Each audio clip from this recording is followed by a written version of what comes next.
Is Spike gonna be here?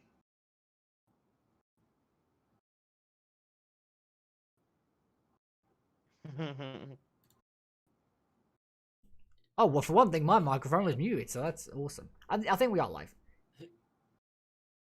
Okay, yeah, we're live. Okay, so, right, okay. I'm going to pretend that all of that didn't just happen. Fresh start, you know, we get in our zen moments. And here we go. Hey guys, welcome to another wonderful week of the ZombSquad Podcast. I'm your host, ZeMadLobster, and as always, it is a pleasure to see all of you people here today. I'm joined once again by my wonderful co-hosts, Kyle and Spike. How are you both doing? I'm good. What's up? Spike, good to have you back, dude. How are you feeling? Better. Good. That's awesome. Great. It's really good to have you back. Sorry we missed you last week, but always good to have you back. And we are joined by an awesome guest this week, a man who, like Kyle, has come over from the Mixer community to the Twitch community after Mixer went kaput. Yep. It's Glockzz. How you doing, my dude? Oh, I'm doing good, man. Thank you for having me, brother. You're welcome, man. We've been meaning to get you on for a little while now, actually. Ever since Carl first brought up your name, and then I discovered your Twitch, and then you were just like, "Wait a minute, I actually know who you are." I thought you were on Twitter. Yeah. I was like, Twitter. "Wait, really? Twitter. Is that yeah, right?" I followed you on Twitter because of Magna here, and I was like, "Yo, this guy likes zombies. I like zombies. Let me follow him." I like following like content I like on Twitter. That's like the big thing now. Oh, yep, the biggest of the things. Yeah, I'm just now getting into the whole social media. I've had Twitter for like 4 or 5 years now, and I've never really got into it besides like the last 6 months. Oh, right. How come? I don't know. I just was never big into Twitter, I guess. It was more of like Instagram for me. You know, that's about really it. Sure. Okay. No, that's fair. Like Twitter, I mean, ever since I first started using Twitter, it's been kind of my preferred social media to Facebook, because there was a period. Yeah, Twitter over Facebook all day. Oh yeah, and like Facebook, there was a period where there was a whole bunch of it was just crap on Facebook, and Twitter had a lot of the more interesting stuff, and I was like, oh yeah, this is by far the best social media out of all of them. Obviously, you know, that's personal preference, but then again, that's I think all the older people prefer Facebook. Like when I'm saying older, I'm talking like 60s, 70s. The older squad, as they say. Yeah. I love it. But as always, guys, when we have a new guest on, we have a set of questions that we like to ask them to get them to know them a little better. And the guy, Kyle, who's putting that really weird face, he's the guy to ask the question, so I'm going to hand it over to this man. Let's just pull up Notepad real quick. Oh, mate, you got to love a bit of Notepad. Notepad's the bomb. I know, it really is, to be honest. Helps me with this. Here we go. Most memorable zombie moment, Glockzz? Oh, dude. This actually just happened not too long ago, and it's most memorable for me because it's just hilarious. I had monkey bombs on World at War, and I traded them out for Molotovs, and I was super, super pissed off about it. And then the next hit, I got my monkey bombs back right away, and I was beyond stoked, literally beyond stoked. But other than that, like my most memorable zombie moments is probably loading up Nocturne Totem in like 2008 as a little kid. Oh, nice. That's a memorable moment for a lot of people. But I love that, though. You accidentally trade your monkey bombs from Molotovs, but then you get them back instantly. Oh, yeah. Oh, dude. Clutch moment. Super clutch. That's awesome. That's the luck that every Zombies player dreams they have whenever they trade something out. I've done the instance where, especially on Tag the Totem, where I've traded out the Samantha boxes by mistake, and we've never been able to get them back. And I'm like, okay, let's restart the game. And someone else take the Samantha boxes this time. I'm not having them. Yeah, mystery box is definitely a bit of a bitch here and there, but it happens, right? It's all about luck, I guess, for certain games. Absolutely. Definitely. Yeah. What keeps bringing you back to Zombies, Glockzz, and how's that impacted you? How's it impacted you? What keeps bringing me back? Probably just playing with my friends and having a bunch of fun and just running around on the map being goofy, just basically being myself, you know. But how it has impacted me, I've met a lot of cool people in the zombies community, streaming and playing in just like random lobbies, and it's super good. That's probably what brings me back is the people. And like, I mean, some of the community can be toxic, but for the most part, I've met some really, really cool, for like instance, you guys, you know what I'm saying? Like I've met some really cool people playing zombies. So that's what about draws me back. There has been some shit created maps throughout zombies, you know, everyone has their own opinion, but that's what brings me back, like the zombies and the people. But yeah, other than that, there's the only negative thing I can say about zombies is Jason Blundell leaving and the toxic community. You know, you always have the toxic people in zombies, and for some reason, zombies it's like pretty bad for some people. I don't know why. I don't know what the deal is with some people, but it's whatever. It happens. Yeah, I experienced that firsthand this morning on a live stream. But Oh, what you had to deal with? well, actually, I was watching Codename Pizza stream, and then he raids someone at the end. You know, usually a small YouTuber. When I mean small, I mean Yeah. very small. And he raids this guy, and then the guy doesn't acknowledge that he got raided, and he didn't even know who Pizza was. He later said, but he got mad that he wasn't saying anything, so they started saying dislike this video, you know, this stream, you know, Aw. this is the worst raid ever. And I'm like, dude, like, I understand you're kind of mad because he didn't acknowledge it, but at the same time, like, come on. Maybe there's a chance he didn't see it, or maybe he's just not that into streaming. But still, like getting a raid from Codename Pizza, I'd definitely see it. But then again, like some people like definitely don't go on social media a lot. Like that's maybe for instance, and he could not know who Codename Pizza is, you know. So yeah. Oh yeah. But, I mean, freaking good luck to that guy in the future, though. Yeah, that's what I told him. Yeah. Like, yeah, man, just keep pushing on.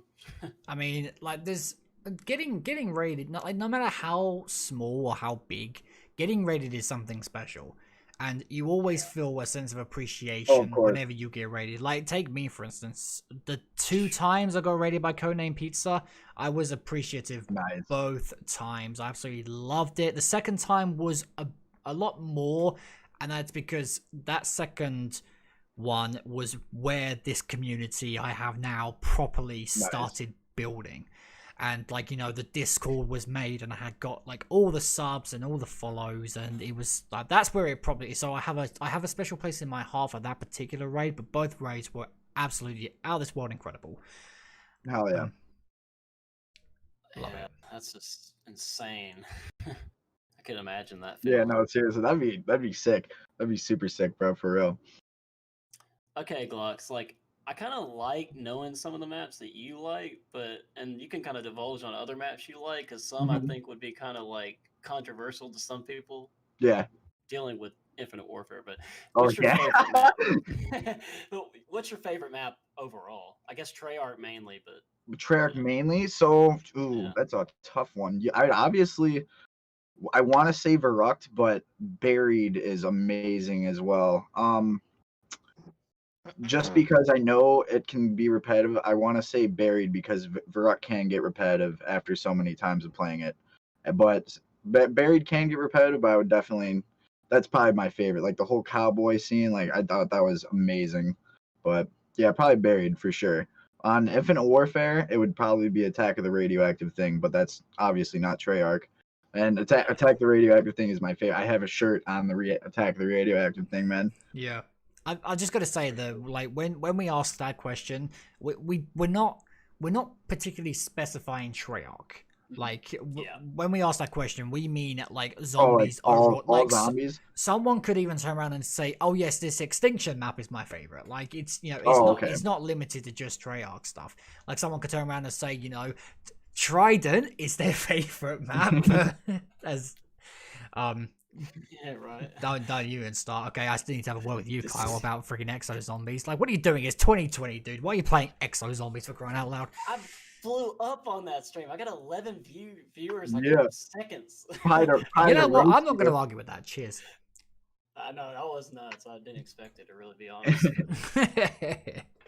Honestly though, like I would like having fun wise, I would prefer Exo Zombies compared to Black Ops 4. But that is like obviously my opinion. I don't know why, but just Black Ops 4 is just not my style whatsoever.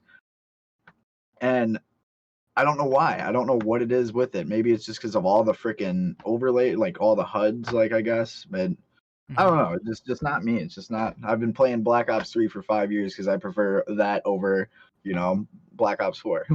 Yeah, of course. But I'm sure a lot of people would argue with me on that. You know what I'm saying? Be like, yo, screw this guy. But it's whatever, man. It's a complete matter of personal preference. Like, it's all about like what you like and what you don't like. Not every single person in this community is going to like the exact same thing. I know people who would. Like a lot of people are saying, Horizon Track is one of the best maps of all time. But then I hear some people that have put Zetsubu no Shima over Horizon Track, and it's like, it's a complete matter of personal preference. It is what you like, it's what you don't like, and there are going to be people who do prefer the other game modes over Treyarch, and that's completely their choice, and I'll always respect that. Yeah. For me, honestly, it's just like the nostalgia, I guess, like what takes me back, and like the way the map layouts, the guns, like it's amazing. I don't really prefer Black Ops 3 guns because they're more futuristic. I'm like a straight throwback guy. I like World War II, cold, like early, just modern weapons. You know what I mean? And like throwback weapons, of course. But I don't know, like those futuristic stuff. It's just not my taste. Everyone's different, and I'm a super different guy when it comes to zombies. I'm straight throwback for days. Yeah, that's completely fair. Okay, where does your gamer tag come from? Give us some info. A Glockzz IX. So 9 is about like my favorite number since I got back into zombies heavily. Like 115 is just about my favorite number now, but it was 9. So, and Glockzz is just about my favorite pistol. Like I've never, just recently I had one jam on me, but I fired 3,000 rounds through it.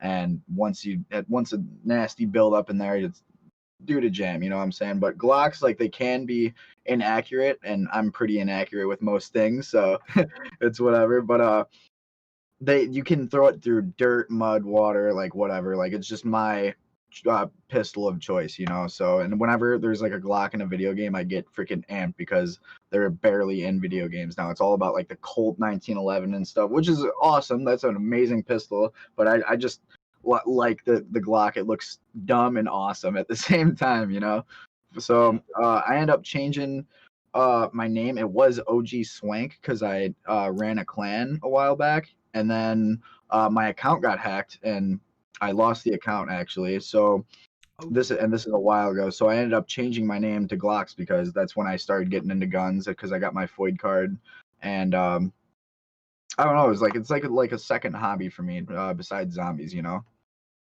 Right. So that's about where it really comes from. Just a love for guns. That's about it. Wow, that's very different. Like from the ones we've had on this show already. That's very different. I actually quite like it. Someone naming themselves after a weapon. Thank you.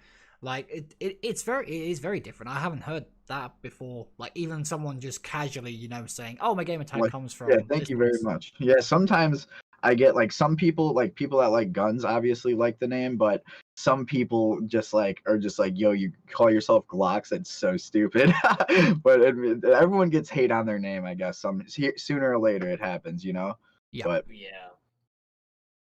I'm sure it's happened to everybody, Just some guy in the lobby or just some troll in your chat, Yeah. Yeah. Wasn't Infinite Warfare Glockzz the only zombies mode that had a Glock? Am I right about that or not? Am I wrong about that? I don't know. I think you're right. Besides custom zombies, I think you're right. Okay. Yeah. I 100% think you're right on that. Or something like that, right? Yeah, it's the Hornet. Yeah, right. Okay. Because I know I've seen you play and you always, like using it. So I was like, yeah, it's awesome. It shreds, dude. The only thing about the bad about it is the ammo, because you run out so quick. Okay. But it is good. I've used it up to like round 50 plus before. Wow. Yeah, That's not actually That's pretty good for a nuts. pistol. And you can like customize it to make it akimbo as well. So I thought that was pretty badass. But then again, drains the ammo so quick. Yep. Let's see. Favorite childhood game? Favorite childhood game? Either Bully Scholarship Edition or Tony Hawk American Wasteland. Oh, okay. That's Why those if I games? could like go for a tie, that would be for sure those two. Okay. Okay. Why those two games? Bully Scholarship Edition is like, oh my gosh, how could I put that in perspective? It's like this just burnout kid. His mom sends him to this like stupid school for like bad kids apparently, and you could just go around and cause straight mayhem. And you can go to class and stuff. You can take classes like math class, music class, science class. It's actually pretty sick. And you just like basically become king of the school and take out the school's dickhead Gary because he's like he tried to be friends with him in the beginning and then totally turned his back on him, and he's just like, yo, screw Gary, we're gonna take over the school and be the most popular kid, basically badass of the school. And I thought that was super cool. But it was kind of it was made by Rockstar. It's kind of like it's like GTA but for fucking little kids, you know what I mean? So that I thought that was really cool. But and Tony Hawk's American Wasteland, that was when I was really into skateboarding growing up. I love skateboarding, and back when I was growing up, that's when like dirty street skating was a thing. You know what I'm saying? Freaking just high school burnouts at the skate park, freaking offering you a cigarette. Like I thought like that was cool. Obviously not cool, but like I obviously want to smoke cigarettes. I can't even smoke cigarettes because I have a bad heart. But like that's when like dirt in my area where I grew up, that's where like dirty street skating was a huge thing. And Tony Hawk American Wasteland was just basically about dirty street skating in Hollywood with people trying to make a name for themselves. And it was I loved it. It was a really amazing game, and it like shaped my childhood because I basically grew up through that, like skating wise. So it was really cool. That was like a huge thing before I got to Zombies in 2008, and I stayed home and wasted my life on World at War. Yeah, Yeah, those two I games saw really you. shaped my childhood. I saw you because I saw you playing before you came on the podcast. Like you were playing the new Pro Tony Skater. Hawk Pro Yeah. Skater 1 and 2. It comes out September 3rd or 4th, by the way, everyone that's a Tony Hawk fan. Amazing remaster. And if you guys played those games when like growing up, it's an amazing remaster. Absolutely. Awesome. Yeah. Yeah, Glockzz is saying you played Bully a lot on Mixer, and yeah, I had to play a quick Oh, playthrough, of course. I might do another playthrough and try to 100% the game. Oh, right. yo, go for it, man. Yeah, no, seriously, it's amazing. Some of the achievements are pretty cool. You gotta kiss like 25 girls and 25 guys for like a 30 gamer score achievement. Like that I think that's hilarious. You can give people wedgies on that game and stuff them in toilets. But yeah, the game's just all around good fun. I wish it was multiplayer though. It's only single player, sadly. I could just see Turbo playing this though. Anytime I've heard on his podcast where he talks about like, the smart kid in the class and how he's like, man, they always speak up and try to sound smart. And I was like, man, Turbo, this game would be perfect for you. And you see this man stream Bully. And like you can like get like actually like graded in the classes that you play. It's really fun. I wish they would remaster it. They did make like I heard rumored Rockstar was making a Bully 2, but they ended up scrapping it for some odd reason. Damn. Yeah, sadly. Yeah. Be that way sometimes. Oh yeah, most definitely. Okay. Now, well, let's get into the freaking juiciness, the stuff I have been eager to talk about on this episode. Everything surrounding this new Call of Duty. Now, since our last episode of the podcast, at the time, the name of the game was not confirmed, and now it has been. it is officially called what the rumors were saying, Call of Duty Black Ops Cold War. Now, my first question to you guys is, what do you think about the title? That's what I'm curious to know what you all thought of the title. So let's start. Magna, you can go first. Go on. Yeah, I was gonna say, like, even when it was just rumored, I didn't mind it at all. I thought it sounded good. I thought it was a unique name, you know. I mean, obviously, if that's the direction they're going, obviously it's gonna be called Cold War. But I thought that was pretty neat. Yeah, I definitely prefer it to Call of Duty Black Ops 5, you know, just like, Yeah. Yes. you know, it's just stale at that point, I think, you know, because like Black Ops 4, obviously, like I said earlier, I didn't like it. So I think they just scrapped Black Ops 4 and just totally rushed it, you know, but Black Ops Cold War, just like the more that we really talk about it, it's just like the more interesting I get into it and how much more I want to figure out about it. Because this is like the latest Call of Duty that they've released like actual gameplay on since World at War, and that was like June 6th or July 6th, you know what I'm saying? Mm-hmm. It's one of those months, but this is the latest Call of Duty that they've put out, like, you know, like gameplay wise and stuff. So that's like crazy. That like the fact that like they like teased the title for so long, just like I feel like it's just gonna be an amazing game that they're really working hard on. Yeah. So I'm really looking forward to it. And if I actually like it, I think it'll probably be,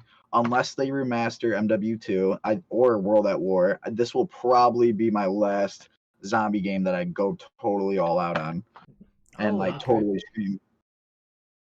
But I think if it's gonna be amazing, like anywhere near as much as I liked Black Ops 3, I will probably be playing it for another 5 years. So maybe longer. It just depends on how everything is on the gameplay.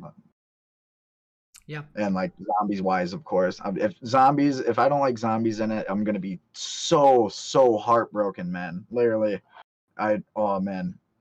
Well, we can make the decision when we get to that part. Spike, what do you think of the title? I just think it's a bit too long, like how you were saying before, like with all the rumors of it being Black Ops Cold War, which is true. I just think it's too long, and plus the whole Black Ops part of it, it probably makes sense for what they're gonna do with it, if it's either a reboot or like it ties in with like the story of the Black Ops games. But it's like a pre-sequel or something, or just whatever the hell. I just think it's more of they slap Black Ops on it because the name sells. Yeah, I think it should have just been Call of Duty Cold War, but yeah. Yeah, they probably did put Black Ops on it just to sell, but we'll definitely see when the game totally comes out. Hopefully it's just COD Cold War. Well, I've got to say, right, because we actually have some more information now, and the new information that we've gotten, again, this is like this is stuff that's been dug up in the MW file. So I don't know if it's been put in there. I don't know if it's confirmed or not, but this is meant to be an official and direct sequel to Black Ops 1. So them sticking with the Black Ops... I really enjoyed Black Ops 1. Them sticking with the Black Ops name, it makes sense from that perspective. I think calling it Black Ops Cold War, at first, yeah, Spike is completely right. At first, when I first heard the title, I thought it was too long. I really thought it was too long. It could easily have been shortened to Cold War. Now that I'm finding out it's going to be a direct sequel to Black Ops 1, calling it Black Ops Cold War makes more sense. That's just to me. Like, it makes more sense. Yeah, makes more sense to me, and it makes sense from a marketing perspective as well. But the fact that it's actually a direct sequel, like, I freaking love that. Black Ops 1 is my favorite campaign, and it's my favorite. Well, actually my second favorite multiplayer. Zombies was practically revolutionized in that game. The whole and the cliffhanger at the end, it was like they properly went out with that, and it was the first game to have proper Easter eggs as well. And so I'm really hoping that the entire game is going to go back to its grounded Black Ops 1 roots. Like, we're going to get some of those weapons back, and it's I've heard some of the characters are coming back as well. But I want to read this out here, because this is what it's saying in the files. Let me just get this up real quick, because I found this really interesting. Just make sure I'm not skipping anything here. Okay, here we go. So this was the text that was found in the MW files. Black Ops series is back with Call of Duty Black Ops Cold War, the direct sequel to the original and fan favorite Call of Duty Black Ops. Again, I completely agree with that. Fan favorite, 100%. It is a fan favorite game. Black Ops Cold War will drop fans into the depths of the Cold War's volatile geopolitical battle of the early 1980s. Nothing is ever as it seems in a gripping single-player campaign where players will come face-to-face with historical figures and hard truths as they battle around the globe through iconic locales like East Berlin, Vietnam, Turkey, Soviet KGB headquarters, and more. As elite operatives, you will follow the trail of a shadowy figure named Perseus, who is on a mission to destabilize the global balance of power and change through the course of history. Descend into the dark center of this global conspiracy alongside iconic characters Woods, Mason, and Hudson, and a new cast of operatives attempting to stop a plot decades in the making. Beyond the campaign, players will bring a Cold War arsenal of weapons and equipment into the next generation of multiplayer and zombies experiences. Welcome to the brink. Welcome to Call of Duty Black Ops Cold War. That's actually the first time I've heard that, and that sounds incredibly badass. I'm excited. The campaign sounds phenomenal. Like, Black Ops 1's campaign was freaking amazing. The gameplay of it, the weapons, the characters, the story, everything about it was amazing. And going through all these locations, East Berlin, Vietnam, Turkey, the Soviet KGB headquarters, now that's one I'm very excited to try, because in the teaser trailer, that Yuri Beznov, I do apologize if I butchered the name, but he was part of the KGB, and he was the one who was telling the Americans about this guy, and so that's like really interesting that we're going to get to play in the headquarters. But we've got, well, again, this is what's found. It's not officially been confirmed by Activision or Treyarch, or even Raven for that matter, but Woods, Mason, and Hudson coming back. I think that is really good. I can't wait to play as those guys again. Oh yeah. Shadowy figure named Perseus. Now, I really hope they explore Perseus a lot in this game. I've got a feeling he's going to be kind of like the Shadow Man of the campaign. Like, we don't know who he is. We don't know what his what his official motives are. Like, he could be saying, I'm going to do this, and then completely twist the facts, and he actually does this. Like, we actually don't know who we don't know who he is or what he's gonna do. I actually really think that's bad. This is like the first campaign that they're just like, yo, who's the evil main guy in the campaign? You know what I mean? So, and usually around COD campaigns, they always focus on like, oh, this guy's like the freaking Dragunov, we gotta freaking kill him, like this guy's bad, like screw this guy, we know what he looks like, we know where he is, we're going after him. And on this game, it sounds like they have no idea. They're trying to gather information because they're CIA agents and KGB like that. I think that is sick. I think that is super sick, and I cannot wait to see what this campaign is going to be about. But in the teaser trailer, it also said that to this day, the current whereabouts and facts about Perseus are still unknown. We are practically chasing a ghost. I think that will make such a good main plot of the campaign. I really love that, man. Like, I hope they explore it really well, and I hope they do it well as well, because as I will forever say, Black Ops 1 is one of my favorite campaigns, and this being a direct sequel, I'm hoping to get more of that gritty gameplay experience, going through all the different missions and to do all the different characters. Like, it makes me so excited. The more I hear it, and the more I read about it and think about it, it's like I have not been this excited and this hyped for a Call of Duty since Black Ops 4. Like the official. Do you know when they're releasing it or when they're gonna drop a release date? Right. Okay. Probably About that, I did say that I Probably wasn't with the gonna reveal mention. tomorrow. Yeah, it will probably be on the reveal tomorrow, but in the files a date was found. A date was found for the game potential release. Now, I don't know if I want to say it or not. But I was looking on the Wikipedia page as well for Black Ops Cold War. Again, I know people say don't believe everything Wikipedia throws at you, but Wikipedia, from my experience in the past, has been very trustworthy. And so I'm going to say the date that's been thrown around, well, the date that was found in the files, just going to say it, November 13th. So they're going for a November release. If they stick to it, they're going for a November release. Right. Beautiful.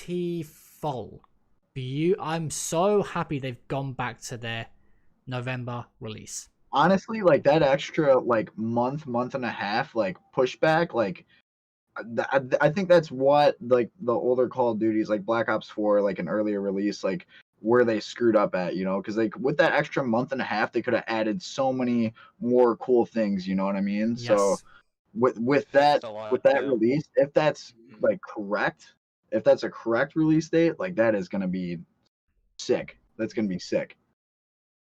Like, so like they're getting all their extra time together just to make it more badass for us. Like I was hoping for a November. I was hoping for a November release. I really was. Oh yeah. But the way you were describing after I read the text, Glockzz, you said something that actually put something into my mind.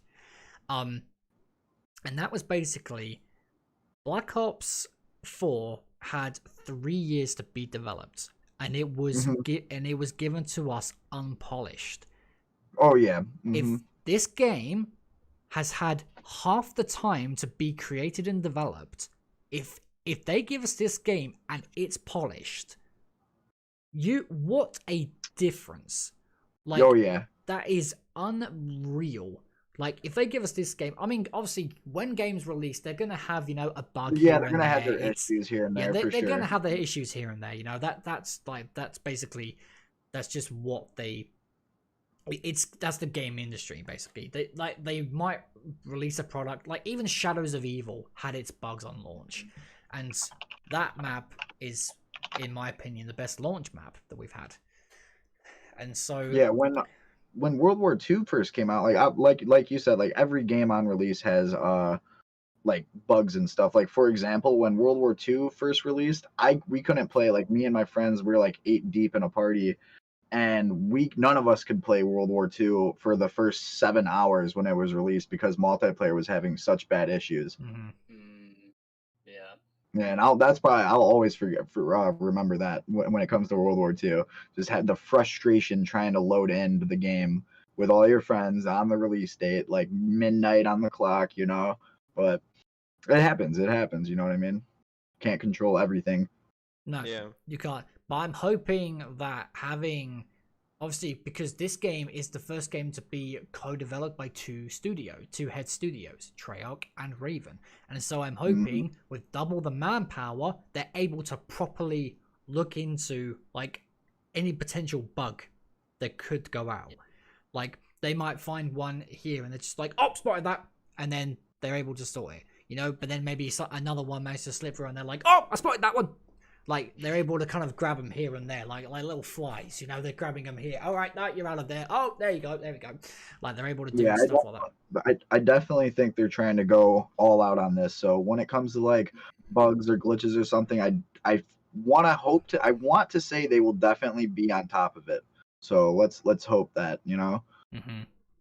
Because nobody likes a bug when you're trying to play zombies or something glitches out, like Magna playing Revelations earlier with the Juggernaut going out. But obviously the game's like, you know, so I should have known better. Urban Map is when did Revelations come out? Like 3 years ago? Revelations was 2016, so 4 years Yeah, ago. okay, 4 years ago. So yeah, like it is 4 years old, but still, like nobody wants to encounter stuff like that. Oh, freaking like I did Revelations over the weekend, and what do you know? The summoning key glitched, fell off the map, and it's just like, nah, mate, you're having me back. And I'm like, well, I want to fucking complete the egg. Just give me the fucking summoning key back. Like, it's Revelations still has its flaws. Luckily, they're not death barriers, but they're still simple glitches that can completely ruin your run. Like, imagine if we were doing a speed run and that happens. Like, that's the speed run gone. Now I have to go back to hitting the box again for Arnie's and the Apothicon and the Thunder Gun and the Dingo. Like, you know, trying to get everything like that. Yeah, see, for a high rounder guy like me, I only run into problems like going down and disconnecting. I never really, I never got into Easter. Like, I love watching Easter eggs get done or like participating in it with friends, but like I couldn't myself do an Easter egg by myself because I enjoy high rounds more, like way more. I don't know why. I just love devouring time and freaking seeing that magical number go up, you know. But other than that, like I really do enjoy Easter eggs. But yeah, the glitches, like you said, are such a problem. And the only thing I got to worry about for high rounds is, you know, disconnecting just about, or going down. Yeah, no, absolutely. Like, that's one thing that's always going to worry people, disconnections. Like, I've done many a high round attempt where I've disconnected, and that was because of my, you know, freaking Xbox, because it's basically, I've got the grandpa Xbox One, okay? I've got the original Xbox One. It's on its last feet, but I've been thinking about it, and I'm probably not going to bother getting the new Xbox. Or even the new PlayStation for that matter. Okay, I might just go. I'm actually leaning towards going, like, scrapping everything and saying, yep, I'm getting this game on PC. Because if it does turn out to be cross-platform, what's the fucking point of me spending $450 on a brand new console when I've got a perfectly good working PC here that can run custom zombies, and I'll just grab the game and play it on here. You see, for some people, like Danger, for example, Magna, he will never get a PC because some people aren't PC smart and don't want to invest the money into the PC. But I love PC. If it wasn't for all my friends being on Xbox, I probably wouldn't get the next Xbox. I actually really want to go straight PC, but this is like the thing for me. The new Xbox coming out, it's going to be make or break. If I don't like it and a bunch of my friends don't switch to it, then I'm going straight PC. If I don't like it within the first year, I'm going straight PC. I'm going to say sayonara to my friends, come to PC with me, or like get lost, just about, you know, not get lost, but come to PC, you know, like PC is much more amazing. But the thing is, for me, like nostalgia again, like playing on an Xbox back in the day, hoping it will get better.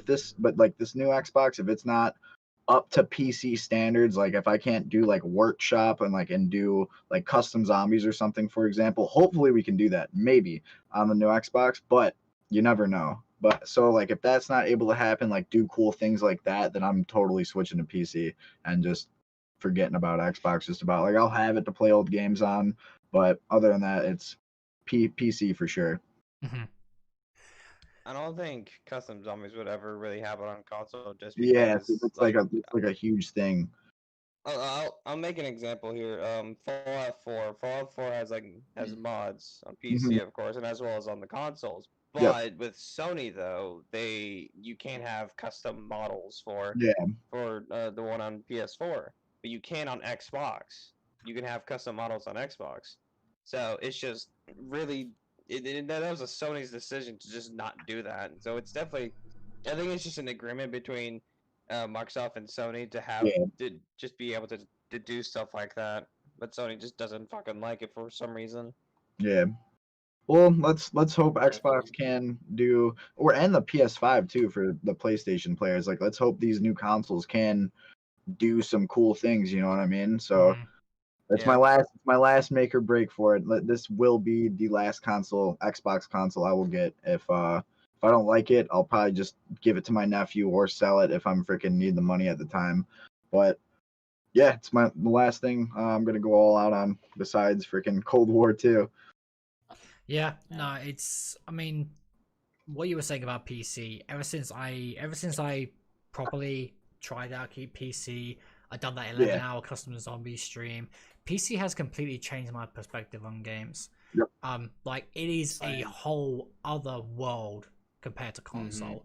And oh yeah, like graphics as well. If Xbox isn't coming with the we already know what the specs are for the consoles. I'm just waiting to see it like in perspective, see how it actually turns out. Like, oh, let's just hope it's good, you know. But if not, then PC graphics all day. That's what I'm going to be shooting for.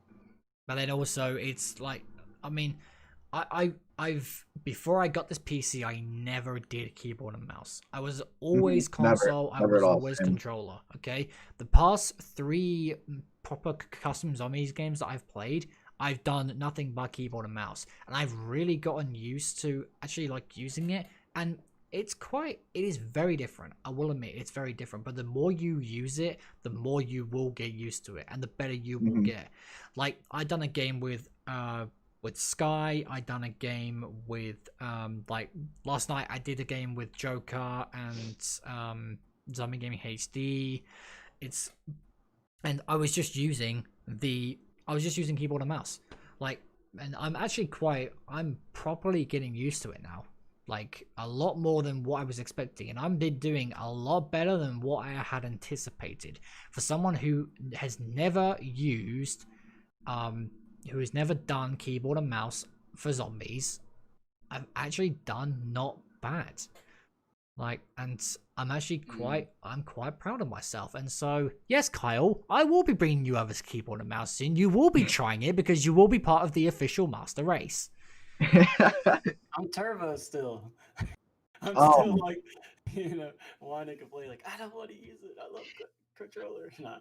For some games like World of Warcraft and Mordhau and like Friday the 13th, I'll use like keyboard and mouse. But for zombies, like I can't get off controller for some odd reason. Like I will plug in my controller till 2 zombies. I want to get used to keyboard and mouse. I should play some like Mordhau, some more World of Warcraft just to get used to it.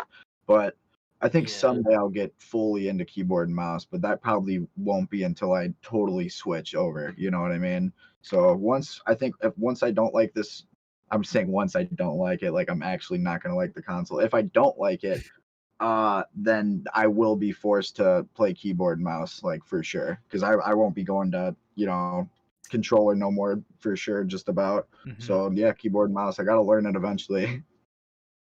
I feel like... Sorry, go on.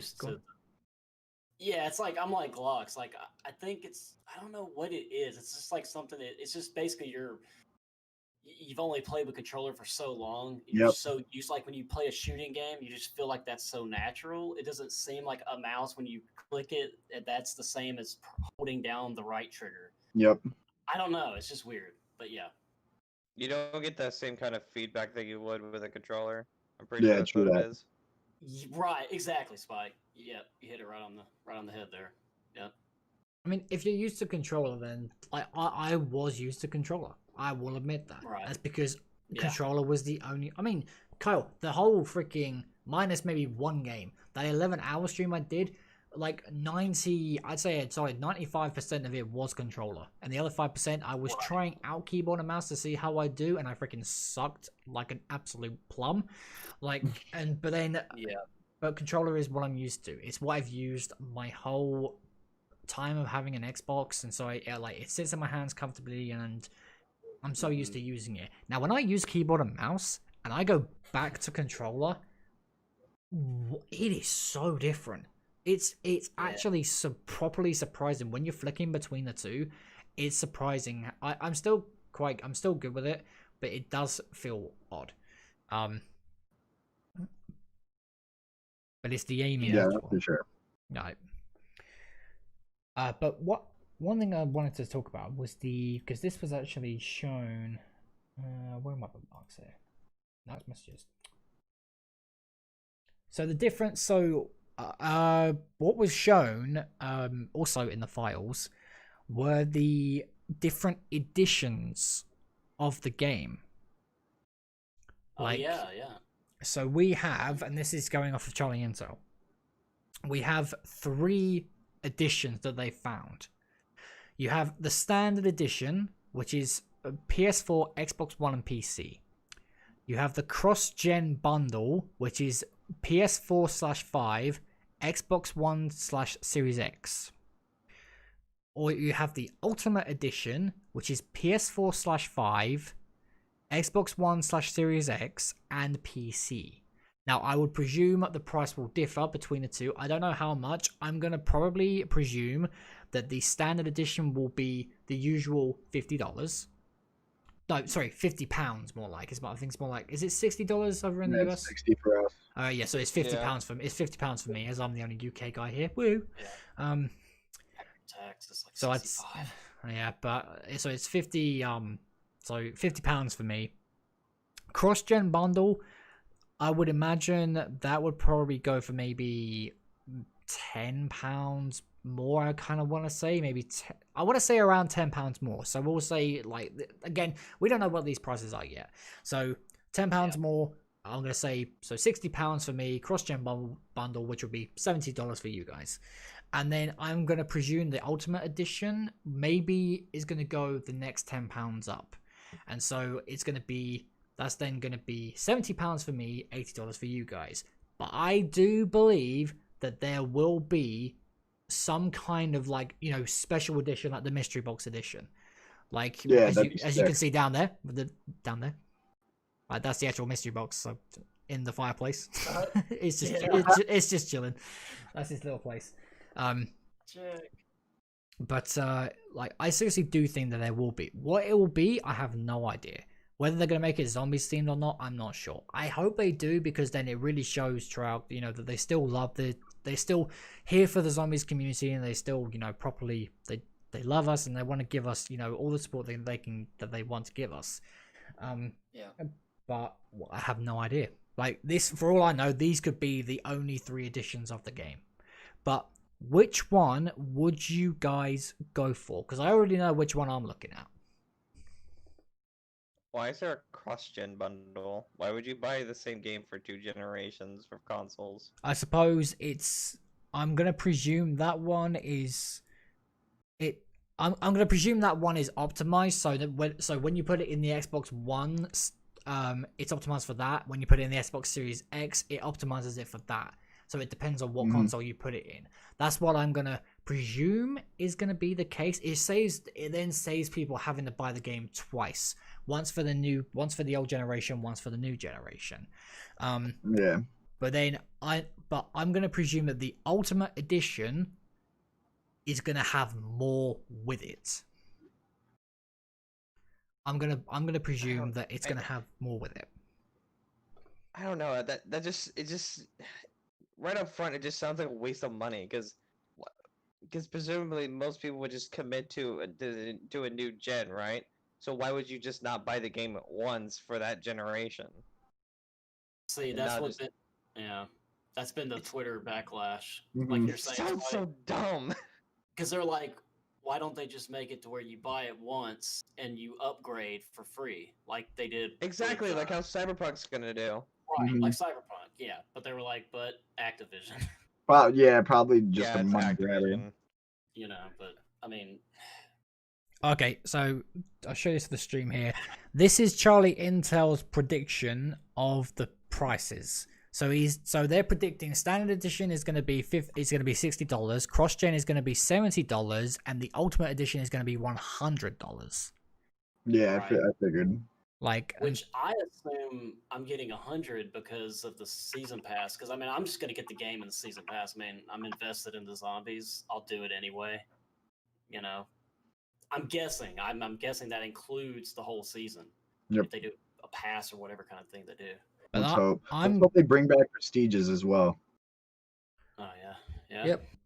Yeah, probably. I have no idea what each bundle is going to contain. Obviously, excuse me. Right. Standard is going to be just the standard. Right. That's going to be like buying your standard Black Ops 3 or your standard Black Ops 4. It's going to be that basic game. Right. However, the ones above that, I'm going to presume it's going to be kind of like, say, like with Black Ops 3, you had, the Hardened Edition and then you had the Juggernaut Edition. I've got a feeling it's going to be something like that, but I can seriously see there being some kind of proper special edition. Like, if not, then I'm going to be always wondering why. But you never know. Like, you never know what's going to come out these days. Yeah, exactly. But yeah, like Spike was saying, it does sound like a waste of money for sure. Let's just hope it comes with more extra things, you know what I mean? Besides just being able to play on the next console, because like Spike said, of course, like, waste of money, just like a cash grab. It's making it a hard decision depending on where you're coming at it from. Yeah, whether seriously. Your PC, whether your console, especially if your console. Yeah. Oh. But yeah, if you're on PC, then I wouldn't even bother. Okay, I've just found this in the replies to that tweet. Yeah, that's what I was looking at. Cross-gen edition includes the base game, but also the current gen and next gen versions of the game. This means Activision does not plan to offer free upgrades, but rather make users buy this edition to get both versions. Players who buy the PS4 cross-gen will get the PS5 version when available, and players on Xbox One who buy cross-gen will get the Xbox Series X version when available. Yep. Pretty lame. Like I said, it's just that's a tough decision. I don't understand. It sounds so dumb. Mm-hmm. I don't get that. I mean, really, I don't understand that. I think this is gonna receive some backlash. Yeah, definitely. Absolutely. It's gonna hurt the sales on console for sure. Mm-hmm. Yeah, I bet PC people aren't sweating it like you guys, huh? But still, I mean, it's still BS, you know? Like, they're always going for a cash grab. Let's really hope this game isn't about that, you know? I really want this game to be amazing. So if they're trying to just like money grab on it, that's going to be very, very depressing. Okay, I'm reading here the Ultimate Edition. Apparently, you get this with the Ultimate Edition. You get the game, and obviously both versions, next gen and current gen of the game itself. Land, sea, and air pack. 3 operator skins, 3 vehicle skins, 3 weapon blueprints. Battle Pass bundle, 1 season battle pass plus 20 tier skips. Confrontation weapons pack. That's what you get with the Ultimate Edition, apparently. Mm-hmm. Okay. And then pre-order and receive early access to the. Apparently, there is going to be a beta, to the open beta. Iconic operator Frank Woods and an assault rifle weapon blueprint for immediate use in Modern Warfare and Warzone. 10 tier skips for immediate use in Modern Warfare and Warzone. Sounds pretty cool. So we're getting battle passes again in the next game. Let's hope not. Yeah. But it sounds like it, though. The way it's worded, that's yeah, it sounds like it, definitely. Right. Mm-hmm. Which you kind of assume from going from the last game, they wouldn't probably just change it back to like they did on BO3, but yeah, I mean, if that's true. Yeah, I definitely think they need to throw it back and give us some prestiges and stuff. Yeah. See, I feel like that's why I said I'd buy the 100, because it just feels like they're making it to where you have to buy $100. Like I think it was with Black Ops 4. If you want the full season, you've got to just buy the full season or else. Yeah. Just, you know what I mean? And then on console it's kind of screwy, because then, oh wait, but you have to buy this bundle.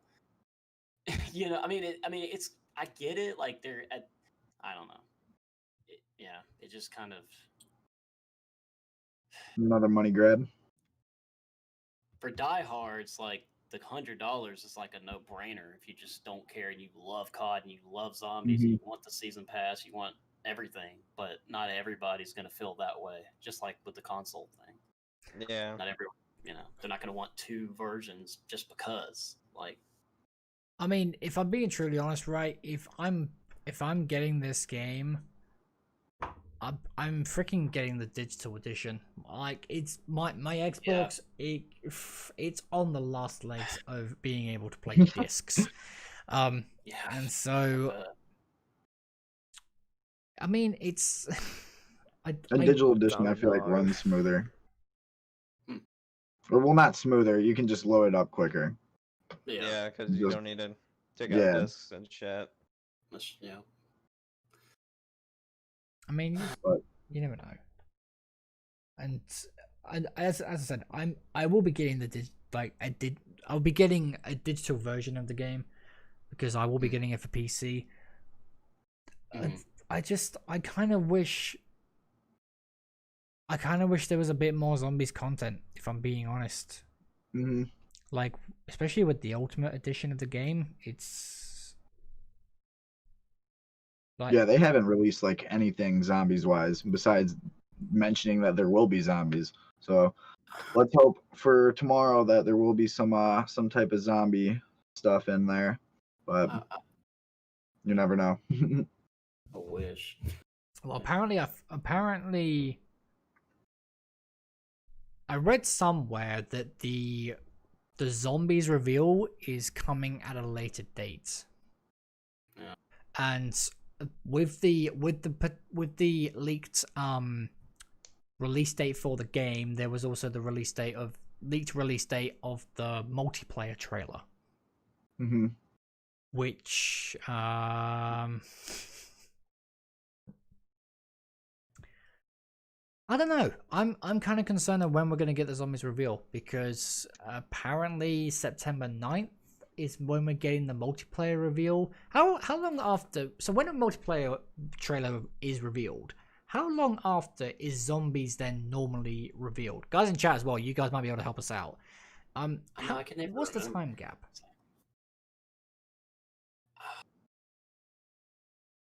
That's what I was trying to think about too, and then I can't remember. Like, imagine we get the zombies reveal like a week before launch. That's what I'm feeling. I know, Spike. See, I'm thinking the same. I'm feeling like it's gonna be so pushing it. Like, I don't know why. Like it's gonna be as late as possible. Yeah, they probably will push it back too. But yeah, I really don't remember when they did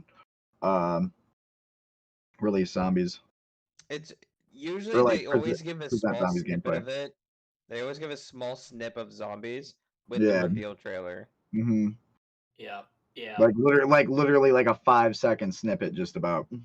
Yeah, of something very vague, but it's something for us to play around with. Yeah. Okay, so I'm just looking back, but also I forgot to take into account that the how much they're crunched for time, you know, because of how much they've had to push everything back, how late they're having to do the actual reveal of the game, then the multiplayer reveal. I think it's going to be a much shorter time span. But I was looking at the Shadows of Evil release trailer, and that was Black Ops 3. Was that November 3rd it was released? I thought it... No. Was it November 16th, I believe it is. Okay, I was gonna say 15th, but yeah.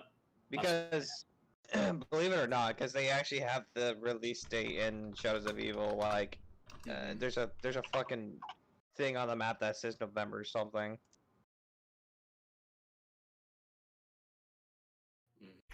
Okay, we were both wrong. November 6th. It was when it was released. Oh. November 6th, that's what it is. Really? November 6th. It's so it's in the map. July 9th.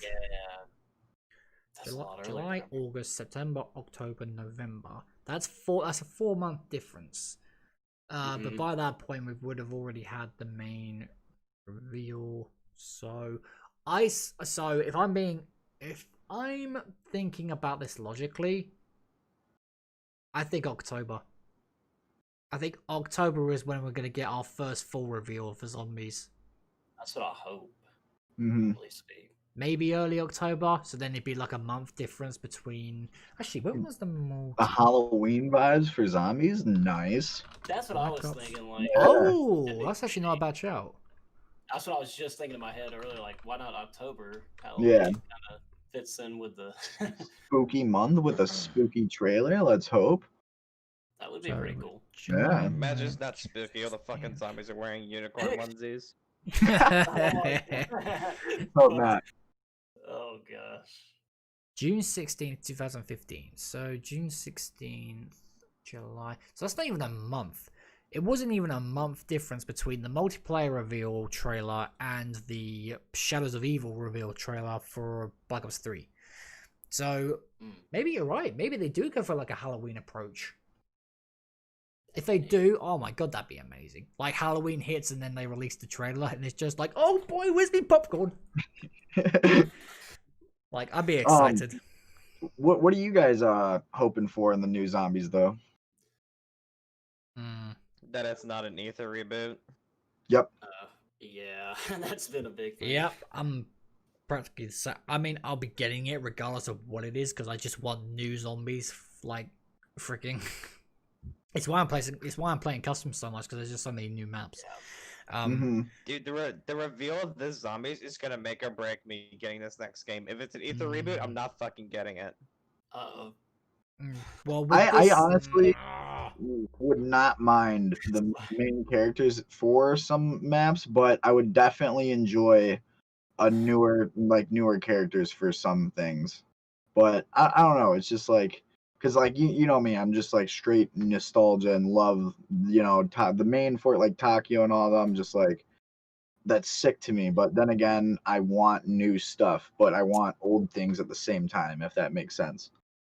I'd be fine if they did remasters, like how there was a bunch of fucking rumors that they're remastering Transit, Die Rise, and Barry. Yeah, exactly. Remake Transit! I wouldn't be mad about that, but if they reboot Ether, that would be severely disappointing. Yeah, no, I definitely could settle for some remasters. I know they have put in like Derice and Verrucht in the past 3 games, but those maps again, that would be cool in my opinion, but I don't think they should be added at the same time. Like it'd be cool if they were added, but it probably won't happen. I would definitely enjoy newer things. Yeah. I mean, for what I want, I do want. See, you're saying like you want a little bit of old stuff, right? I think that's where the zombies community will always be stuck. Yeah, straight nostalgia for sure. Like nostalgia will always be something that's gonna top it no matter what for a lot of the community. For sure. Like I want new stuff. Okay, I want new characters. I want like new. I want basically new everything. But I know there's the potential that we might not get that. So I'm gonna be getting the game anyway. Like it's. I mean, granted, I'm gonna straight up say it. I freaking do not like Modern Warfare, and I do not like Warzone at all. I do not like the way they play. I do not like the weapons. That's crazy. I don't like the maps in there. I don't like. It feels clunky to me. Okay, the maps I don't like. I don't like the maps. The engine is so shit in my opinion. Like I do like the guns though. I do, and I kind of enjoy Warzone, but that's just because I like battle royale games and I like Call of Duty at the same time. I think Blackout played much more smoother than Modern Warfare for sure. Yeah. But like it 100% plays more smoother, but I really do like Modern Warfare only because I'm a modern guy. I like the guns. That's just about it. I'm a gun guy, you know what I mean? But it definitely I see what you mean, Jack. I feel like it could play much better, you know, for the time it took to make the game. But I like it. You know, it has its ups and downs, that's for sure. Like I totally see where you're coming from, but since it's the modern part gets me, like the modern guns, like it has a Glock, man. Like I love it, bro. Yeah. The thing is for me is just that Modern Warfare has the Zelensky problem. Everything is fucking gray. You know what? I'll actually agree with that. Blackout was much more vibrant. Yeah. Especially during spring. That was amazing. That was beautiful. It was beautiful. Oh yeah, they changed around the fucking scenery. That was sick. I do like that was really cool. That was Um, honestly they did. I think they did that's so the only well. thing I liked about Black Ops 4 was Blackout, to be honest, and like Alpha Omega and like Classified Remastered, that was good stuff too. But I like Juggernog and stuff. That's about it for the perks Yeah. too. Like the perks nostalgia always takes me. But yeah, man, like the Blackout was very, very freaking like just beautiful. You know what I'm saying? Just like literally amazing colors, amazing texture. And so I see what you mean by like the gray stuff, gray areas for Modern Warfare, man. I feel like they could have added more color for sure. One thing I will say is that Blackout is the battle royale that I've played the most. When I was playing with my friends Ben, Anna, Andrew, Jonathan, like even I think even Kyle popped in, Spike popped in. Yeah. Like I had so many people that I played Blackout with, and I played that battle royale so much, and I was and take this from a guy who was not a battle royale person. I played PUBG maybe once. I played Fortnite once and then deleted the game because it's too childish. But then Blackout came out and I thought, you know what, I want to give Battle Royale a go. I want to see, I wanted to see what it's all about and everything. I gave it a go and then I was playing that a lot, and then the Alcatraz map dropped. Oh my god, I was in heaven. That map was fucking amazing. Yep. It was so fast paced. You were back in the action so quickly. Oh yeah, it's like super fast paced. It really is. Dude, that's why I like too fast paced for me. Yeah, I know. I remember you saying Spike. But I think that was. But it was not. It was good though, because you had the main Blackout map, and then you had Alcatraz. That was a completely separate experience. And like they had all the zombies in there as well. You got the mystery box, you had Brutus, and it was a good way to intertwine multiplayer and zombies, like taking the Mob of the Dead aspect from it. So Blackout was amazing. Yeah, I feel like the thing for me, like I said, like I know it wasn't totally too futuristic, but if they added like some like modern weapons, I don't know about modern, maybe like throwback weapons too, like Black Ops 1 type weapons maybe. Come on, though. I would have much more enjoyed Blackout, cuz like for me it's like usually it's like all about like the guns in the game and how they feel when you shoot them and everything. Like I feel like they could have had cooler, like there are some badass guns on Black Ops 4, but I feel like they could have had cooler gun, like them adding the MP40 into Blackout. I thought that was sick. I thought that was super sick. But other guns, I'm just not a fan of. You know what I'm saying? Like the AK, I didn't like that, the way they designed the AK in that game. I can't even remember what it was called. If one of you guys could help me out, what was it called? Which game are you thinking of? Sorry. The KN? The KN, or I don't know, but I can't remember what it was called. It's like the AK-47, but it's like the KN-44. Yeah, it could be that. You're thinking of. Yeah. But yeah, I don't know. I feel like they should have added like I know it's futuristic, but I feel like they could have made it cool, but like not so weird looking, in my opinion, of course. But so I'm all about guns. I know. I'm all about the guns in the game for some reason. That's just me. I'm big into guns. That's fair. And like, but what I'm hoping is like, for guns returning, let's say, right?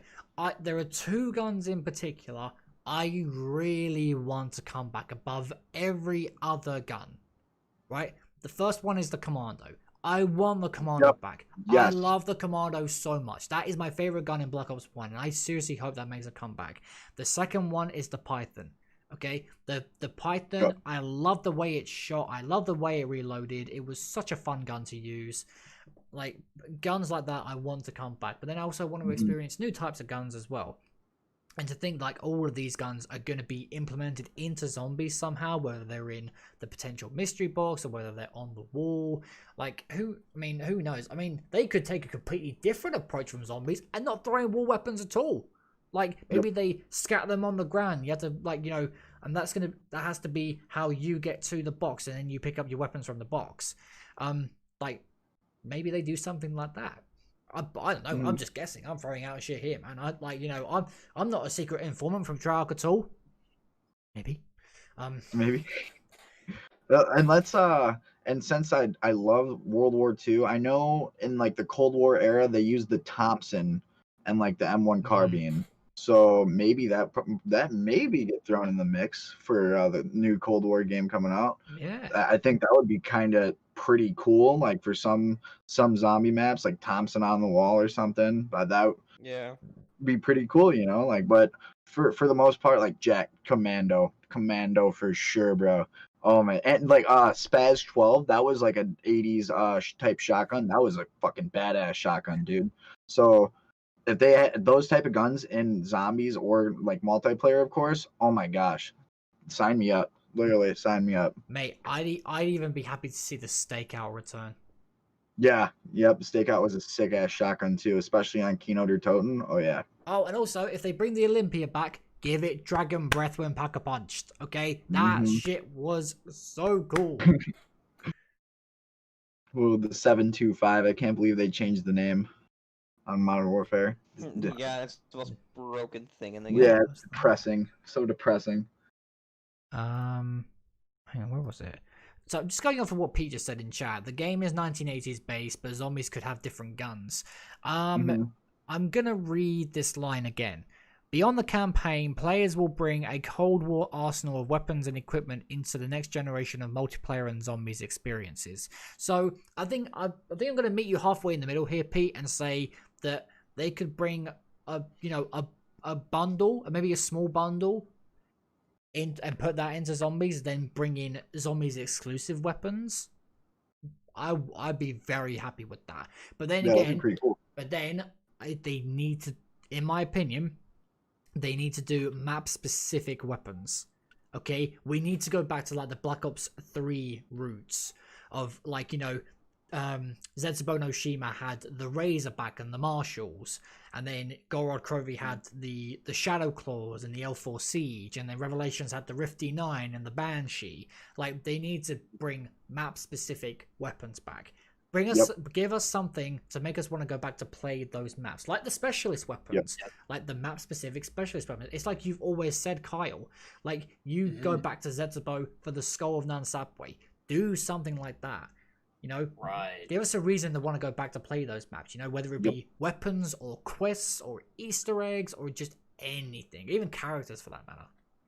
Yeah, even like the like for me the PPSH. That's why I go back to Gorod Krovi and Varuk on Black Ops 3 because the PPSH is on those maps, and I kind of think the Black Ops 3 PPSH is a little gypped from the old PPSH, but I love the PPSH, so that's why it takes me back to Varuk and Gorod Krovi because of those main weapons in the box that you can't get on other maps. So I think that if they added that back in Cold War, that would be sick for sure.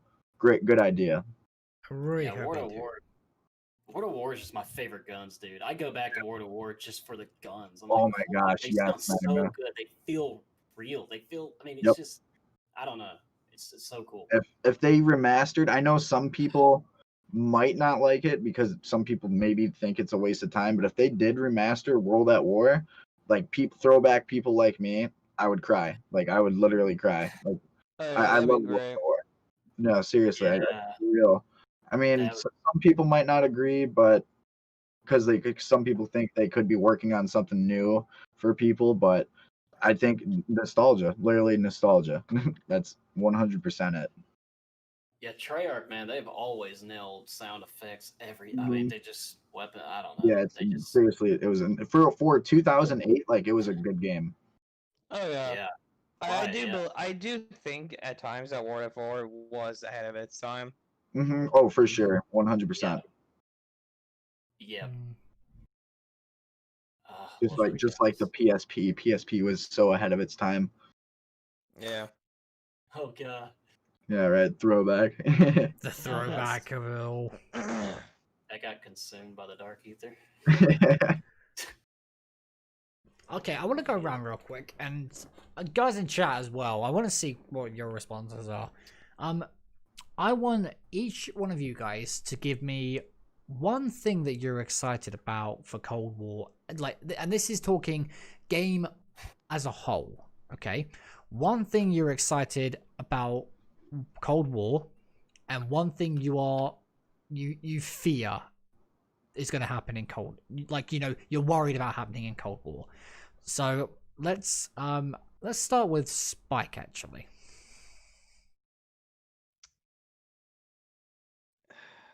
I barely thought about it because I just fucking dread the whole Ether reboot. Mhm. Oh god. Okay, so that'd be the thing you fear. Yeah, heavily fear. In fact, fucking that I want. I don't know really. I'll say two things: weapon kits and zombies, and make dead sounds a fucking perk, you cowards. Okay then. All right. Glockzz. I'm beyond excited for zombies crossplay. I think that's gonna be like a huge thing. So I don't know if it's like for sure, but since Modern Warfare was crossplay, I obviously assume Cold War is gonna be crossplay. Like that's like gonna be sick. You know what I'm saying? Playing with people from PS4 because you'd have viewers coming in like, oh, I'm on PC, I'm on PS4, like we can't play. You can only play on Warzone together or multiplayer. Modern Warfare, but so like now that you can like the zombies community is coming together as a whole, I think that'll be cool, like for real. But then the thing I fear is no prestiges and them just going for a fat cash grab. That's about it. I'm not a fan of battle passes because like I think everyone stole battle passes from Fortnite, and I just think it's stupid. Right. Okay. Yeah. Nope. Kyle. I don't know, where'd you go? My boy, Kyle. I'll be right back, guys. Hold on. Oh no, he's mucked up the boxes. Okay, so currently, Glockzz is Kyle and Kyle's Glockzz. So anyway, welcome to my new co-host. His name is Glockzz, and he's awesome. Hey, what's up? And Kyle's actually that's bad time. Yeah, man, that's about it for me. Like I'm super excited for crossplay because I'm sure you get viewers that are on PlayStation or something that you want to play zombies with, like unless they have a PC. But yeah, the zombies community coming together as a whole, that's gonna be something super looking forward to that. Absolutely. I think one thing I am super hopeful for is replayability, whether it be the campaign, multiplayer, or zombies. That's a good one. Replayability would be my biggest hope. My biggest fear is microtransactions. Yeah. I seriously freaking hope that they do not do like a Black Ops 4 and just say, hey, scrap everything. Microtransactions goes on the top. I'd say those two things out of everything. I could make a whole list. Like I could literally do a whole list of hopes and fears, but those would be my two top ones. Worst case scenario for microtransactions is that they do an EA where you literally for everything you do you pay $1. Seriously? Modern Warfare wouldn't get their $1 billion that they received, with transactions like that. Like that blows my mind. They've made over 1 billion just through like transactions and stuff. That's just like, well, it's stuff that you can buy directly for fucking once. Like, yeah. when was the last time you could buy something for directly in a Call of Duty like BO2? Ghost, something I don't know. that? But I think the last time was Ghost. I feel like it was Ghost, maybe. I don't know. Call of Duty Ghost. I haven't played COD Ghost in so damn long. Me too, dude. Holy fuck. COD Ghost was a good game, and like some people The like maps didn't really ruined it like for it. me. Yeah, the maps were pretty cool. And like that was like the first game that I played Infection on. Oh my gosh, Infection multiplayer was so cool, I thought. Oh yeah. And just fun, like you knife one of your friends, dude, when you're infected, and their like reaction is priceless. I just think that if the maps were better, like if IW or I mean Infinity Ward, if they were just going for the whole fucking cater to the newbies for every game they did, they would make such good games. Yeah, true But that. every game after Modern Warfare 3, they just catered to noobs every single game they made. Advanced Warfare, I thought I didn't like. Freaking Infinite Warfare, I actually loved the zombies. It was unique and it was different. You know what I mean? Some people hated it. Like, it got a lot of hate. I'm not sure how you feel towards it, but I like it. IW. Yeah, see, like a lot of people, the multiplayer, unbelievably garbage. Those people, the producers of that game, just should be absolutely ashamed of themselves. It's insane. It sucked beyond sucking the multiplayer. Yeah, IW as a whole just felt like a fucking copy and paste of BO3, and just everything was reskinned. And more clunky. For real, I don't know where they were going with those types of Call of Duties. Like, absolutely. Yeah, I don't know what the hell they were doing with it. No, yeah, they were probably freaking just dropping acid or something the whole time. They're just just going nuts. They did a BO2 when making transit. They drank paint thinner. Oh yeah, for sure. I liked, the only thing I didn't like about transit is the freaking lava everywhere and I'm having a brain fart. I know what they're called. The monsters that come out in the fog. Yep, the denizens. Yep. They're assholes. I don't like that. Like, it's just like, if you miss the bus and you have to walk from place to place, it is such a bitch getting to where you need to go. And unless you have jug or freaking stamina up, you are not really gonna go far with those things. That's very true. The more I think about it, my only problem with transit actually is just there's not enough different ways of transportation. Yeah, true that. Really that's why I'm stoked for this. What's his name? He's on Twitter. He's remastering transit right now in the making. Verco, is it? Verco? Yes, Verco. Yep. I'm really excited for him to drop that. Oh, yeah, same. It's gonna be sick. So yeah, maybe we'll be able to play it together, boys. It's gonna be a freaking fun time. Absolutely, like, especially the fact that he's doing this transit remake. Yeah, he's during doing the a bus day. route B too, like a different bus route. Bus route B, and he's doing it like during the day. There's no fog. There's no denizens. Oh, this is the transit we've been dreaming of. I think he said he's gonna add water instead of lava as well. Honestly, I'm not too sure. When he tweeted out all the details for the new transit, I was just like, oh. I was so happy. Drop that guy a follow instantly. I heard transit remastered. Yep. I dropped him a follow and I sent him a kissy face. I was like, thank you so much. Like, deadass, like, all memes aside, I would love to see a transit remaster and a Die Rise remastered. Yeah, I could go for Die Rise. When it first came out, I was not a fan, but now I really enjoyed Die Rise with playing with friends. Seriously, it's like a fun, like one of your friends drops down the freaking elevator shaft and dies. Hilarious, absolutely hilarious. Yeah.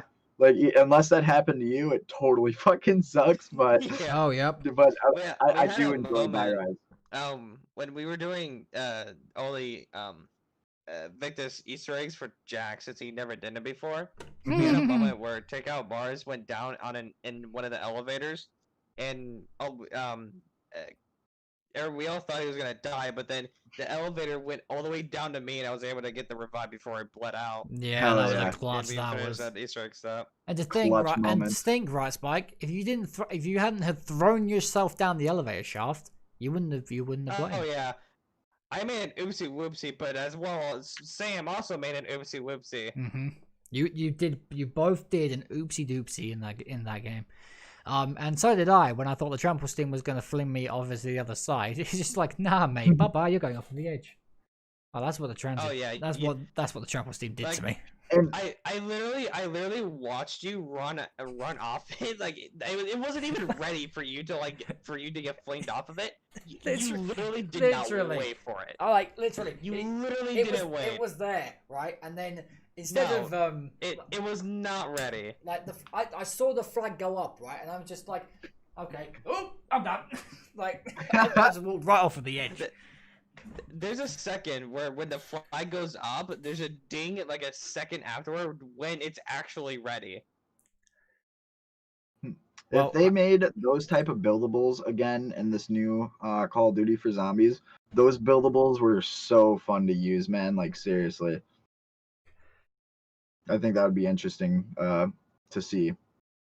Another cool thing about Die Rise too is that like I used to watch like these trick shotters and for like they would like make montages and all that stuff like back in the BO2 days.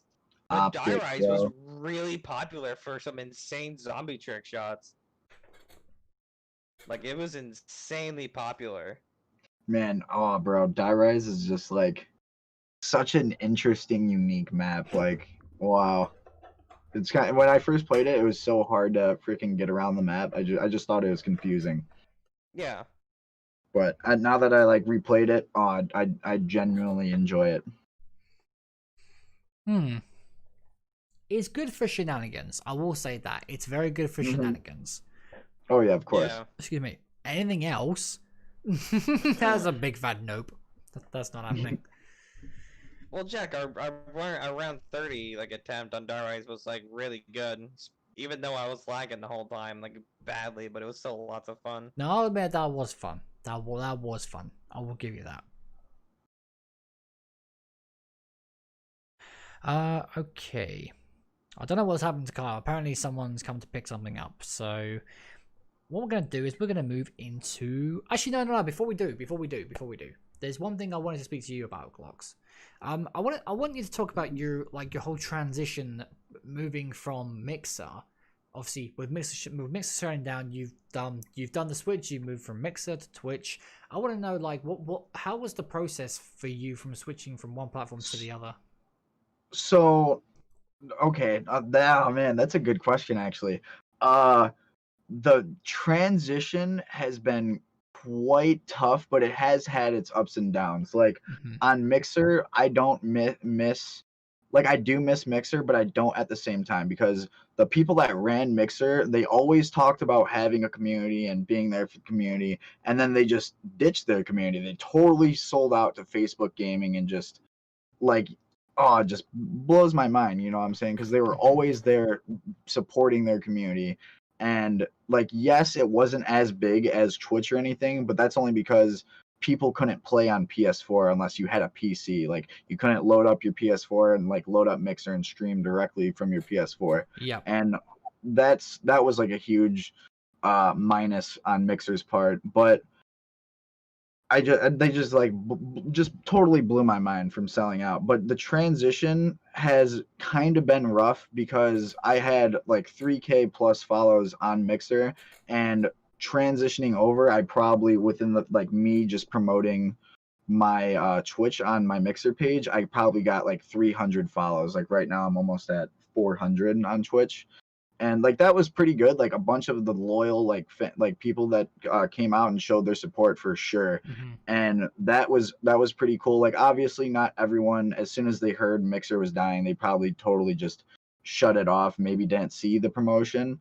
But and that's totally fine. Like it happens. Like when I heard Mixer was shutting down, I tried following as many people as I could, but I'm sure not everyone could have seen like, you know, my promotion to Twitch, which is totally fine. Like people have lives, you know what I mean? So it's okay. But switching to Twitch, it has been the ups. I'll say the ups is because Twitch has more to offer. You can like download things like add-ons and stuff. That is insanely badass. That's pretty cool. But like the thing is, like being a smaller streamer now like puts you way down at the bottom of the food chain. But then I have encountered super supportive people on Twitch. When I was on Mixer, I totally thought Twitch was all about like e-girls, and they banned people that didn't need to be banned, and then they don't ban people that need to be banned. Like I thought it was kind of backwards, but now that I'm actually on Twitch, I really like do enjoy it. Like I really do. I've met some pretty cool people, like really supporting people at that. Like Jack, I met Jack coming to the stream. Like that was freaking cool. Knew him from Twitter. Like out of all places, me just getting into Twitter. Like it's just crazy how things work out, you know? And I found a buddy like in real life. I know him in real life, and I found him on a Black Ops 3 page streaming. And what do you know, that he has 9K follows, and I never even knew he freaking streamed. And I went to high school with the guy, you know, and I've seen someone in real life. That was insane, I thought. But that's cool. Yeah, like other than that, like I've met some pretty cool, like other than the e-girls, like I've met some pretty cool people. Like I think when I first started like watching Twitch, I met really cool people in the zombies community. Like I just totally thought like Twitch was, like I said, backwards, and like just totally supported e-girls and didn't ban like for example, the girl that threw her cat, she didn't get banned until after she got backlash on Twitter from it. And Oh yeah, Deller, that took forever though. Like that yeah, was yeah, it did. unnecessarily long for that to happen. Yeah, and Deller, I know he smashed his keyboard probably like 20 plus times on stream, got banned for it for absolutely no reason, and then Tfue did the same thing, smashed his keyboard on stream, didn't get banned. You know what I mean? So Yeah, it that doesn't like make some sense. things like on Twitch kinda I don't like, but like when it comes to banning people and like the way they do things, I don't really like that. But for the things they offer, I do like that a lot. Like adding for example, in my like I can add my Instagram page in my bio. That's freaking sweet. Like that's super sweet. And like freaking like merch pages as well. That's like unheard of on Mixer. The only thing cool on Mixer is like you could put gifs in chat and stuff, you know, Yeah. like and the community on Mixer was so opening, you guys. Like it was seriously so cool. Like I met Magna on Mixer, and a bunch of my close friends, like Minnie, she's in chat right now, for Danger Gamer. Like I've met the Hero X Golden dude. Like I've met some pretty cool like zombie streamers on Mixer, man. Like, and I'm forever grateful for meeting them on that platform. Like the platform on Mixer, literally the community was like, they're obviously like everywhere will have toxic people, but Yeah.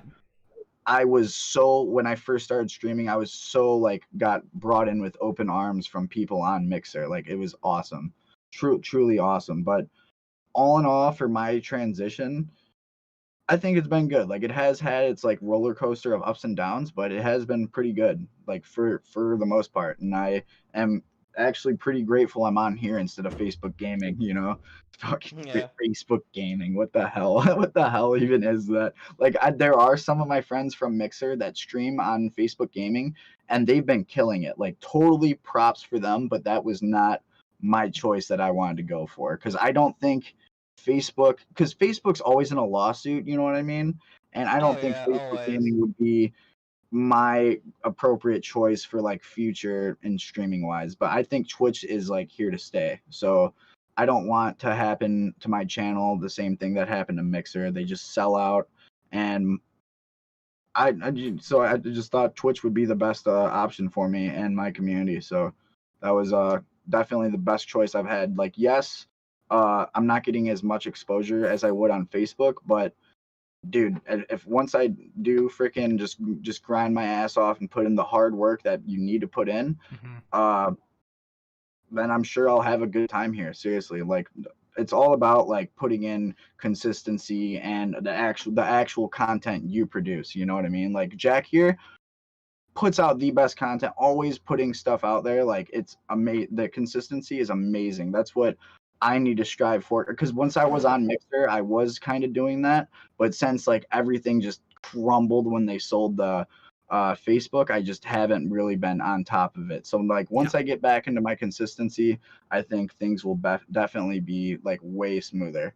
So, but yeah, that's my total all in all for the transition. It has been one roller coaster, but I truly have enjoyed it 100%.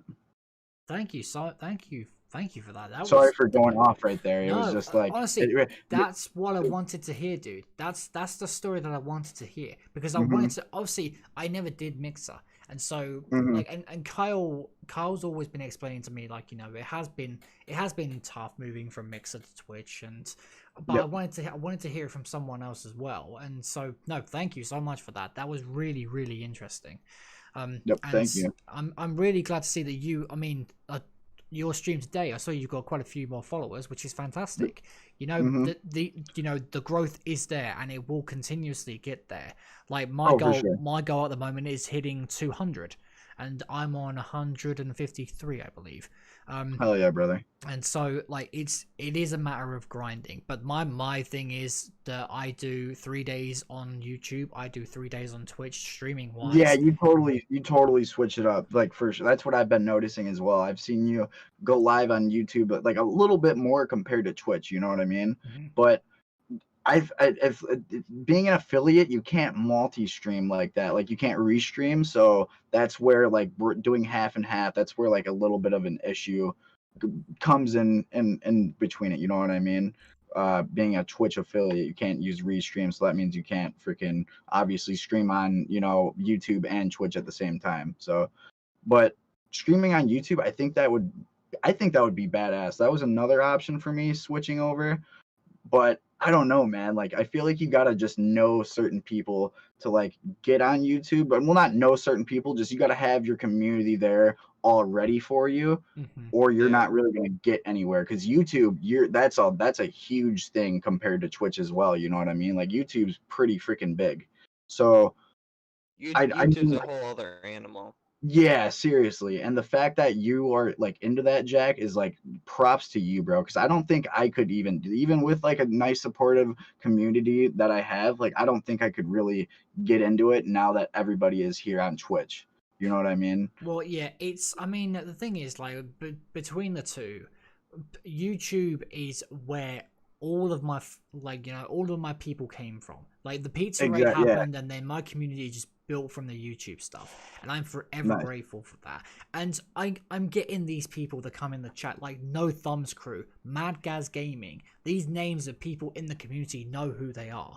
Like, I never thought I would get that far. And so, and like people we've had on the podcast as well, Turbo, Johnny J25, like it's that growth is there, man. But Twitch for me feels like the getaway place.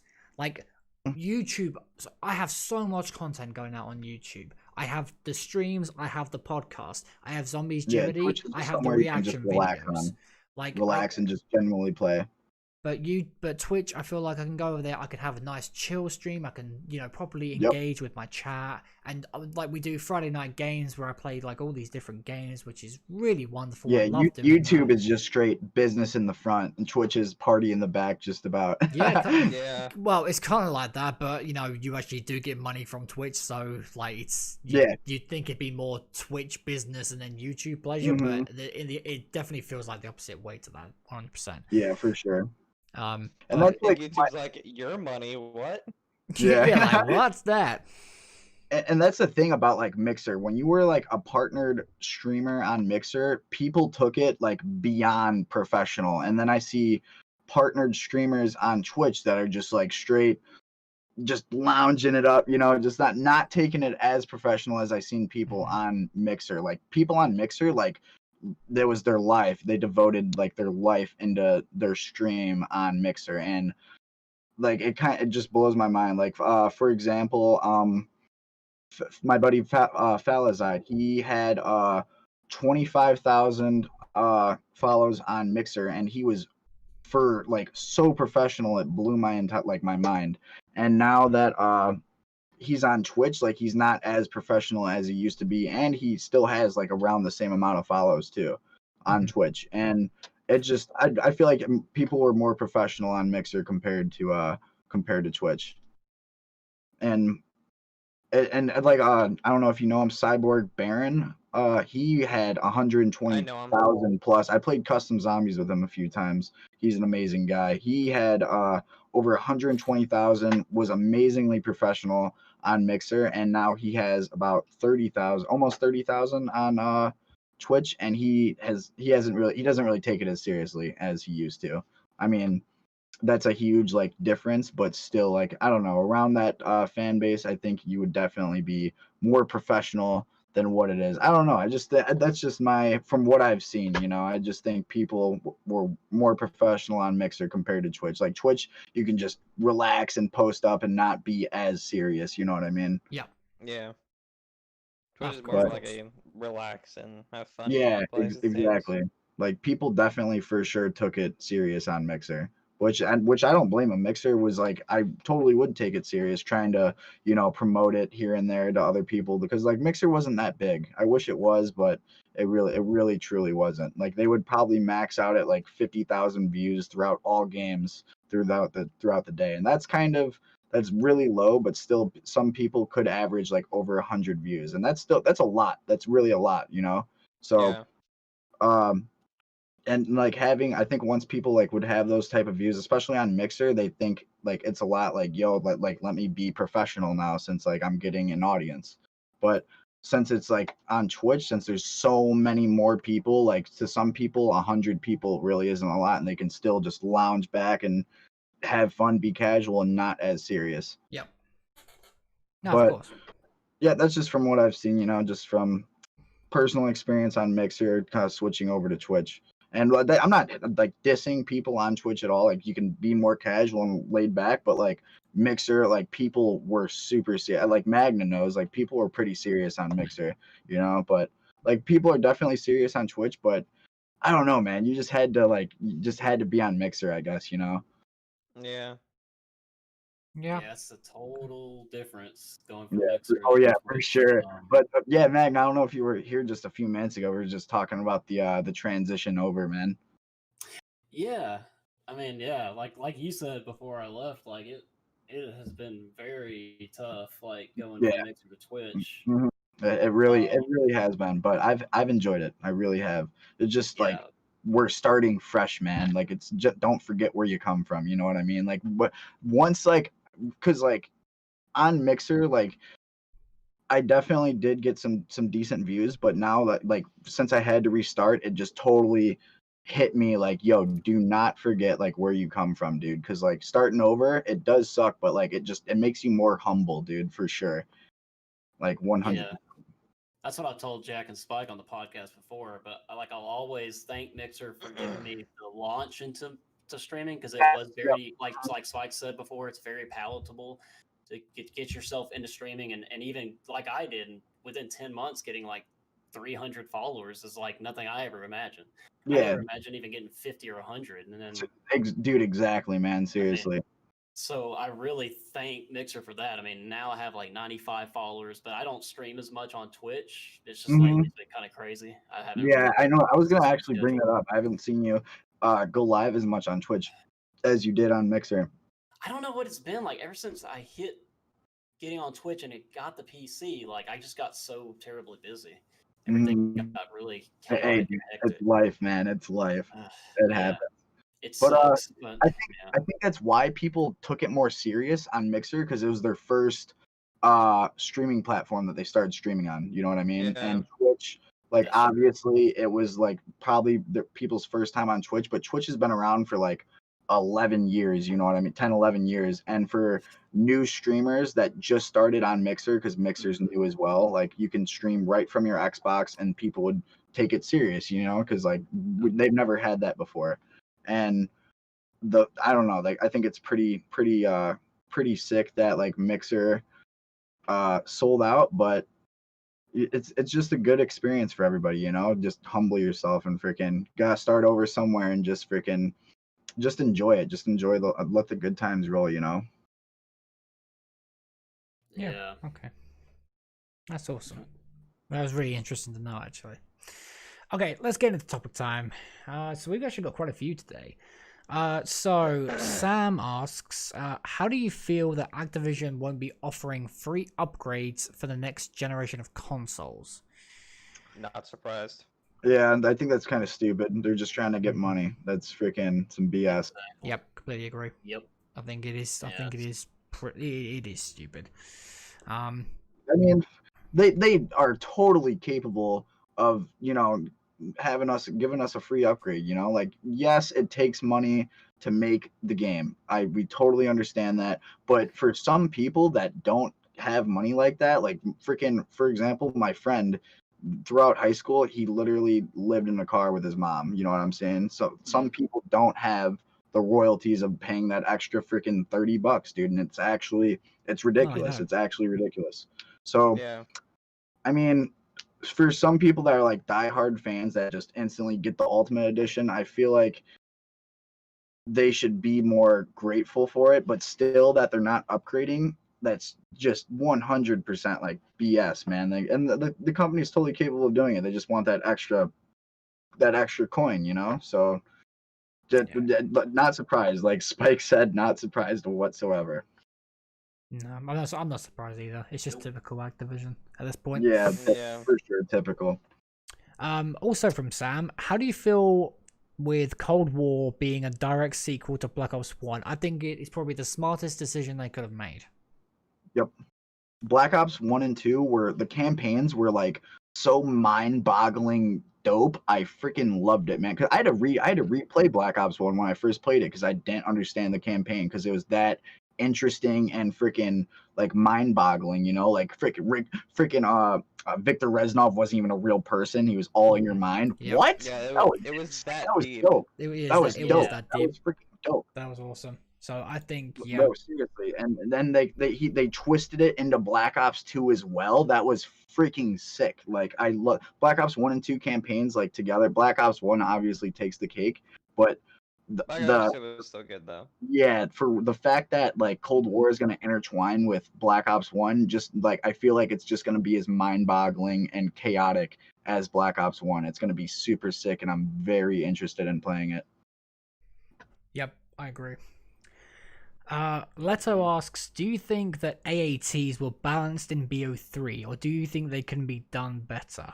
What are They were AATs? not balanced in BO3 whatsoever. Everyone but used it dead made the wire, game that's the fun. thing. Everyone used dead What wire and they are- forgot all the others. What are AAT, boys? Alternate ammo Alternate types, so when ammo you double types. pack a punch. So like Right. Thunderwall, Blast Fireworks. Furnace, Oh, turns. okay. Right.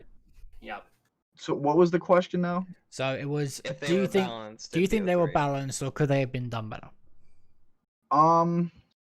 I definitely think Deadwire was the best, but I don't think they were balanced. But they could be done better a little bit because like Deadwire, if you're going for high rounds and like training wise, Deadwire like would obviously take the cake. You know, like you don't really have to refill on ammo. You could wait 10 seconds, another freaking blast of Deadwire kills 20 zombies right there, and that's good for high rounds. You know, so. Turned and all that stuff. I don't really count Black Ops 4 because I never really played Black Ops 4 Zombies too much because I didn't really like it. Wasn't a fan. In BO4, they were more balanced, but there were Yeah, still some that exactly, were better from than what I others. played. But they were balanced. Yeah. So I mean, I wouldn't mind them at all being balanced. That's for sure. I wouldn't mind that at all because it's really about what you prefer. Just about once they're balanced. Like turned wouldn't give you I don't know about Black Ops 4, but on Black Ops 3 it wouldn't give you the kill if turned killed the zombie. Oh, it was completely It gives you- reversed in I believe it BO4. gives you points in BO4. It give you, Yeah, it gives you and points Black Ops 4. and counts Yep. towards I'm the not kills sure as on well. Black Ops 3 it didn't give you the kill. I can't remember if it gives you the points It because doesn't I give you use points. Deadwire a lot. Doesn't give you points. It No. doesn't give you the points in BO3, but in 4 it does. And Yep. it's just like the same with fireworks as well. If you got a kill with fireworks, like every kill that happened with fireworks wouldn't count towards your kills. Yep. However, blast furnace would and deadwire would. So there was like there was the two types. No, five types. Thunderwall. Yep.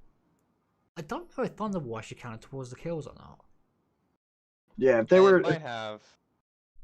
Can't remember. yeah, if they were if it was all balanced, I'd legit wouldn't mind, you know, seriously. Mhm. Wouldn't mind at all. I think for me though, I liked some being overpowered in BO3 just for the factor that it's an easy gateway for people that want to do high rounds. Yeah, Like, they're not that skilled at it. Deadwire, exactly. Right. Yep. So AATs was like that helping hand to get you higher up. True that. And it also helped like the skilled players too, to the point where we literally maxed out every map on BO3. Yep. Yep. And trying to spend that extra 20,000 trying to get Deadwire because you never know what you're gonna get, bro. It's such a pain. It made the Yeah. game just more interesting. Gabe asks, do you think BO4 nerfed elixirs nerfed elixirs / gobblegums too much? I think go ahead, Spike, my bad. There was no incentive to buy microtransactions for zombies because Mhm. the elixirs were not that great. At least Mhm. majority of them weren't great. Yeah. But they made classic they made them so good. They made Yep. classic elixirs so good. They did. Yep. But like rares, megas, ultra mega, just stuff beyond classic, there's no incentive to go for them. There were some that were really good to go for, but the whole idea of just going for that for RNG was terrible. There was practically zero reason to go for them.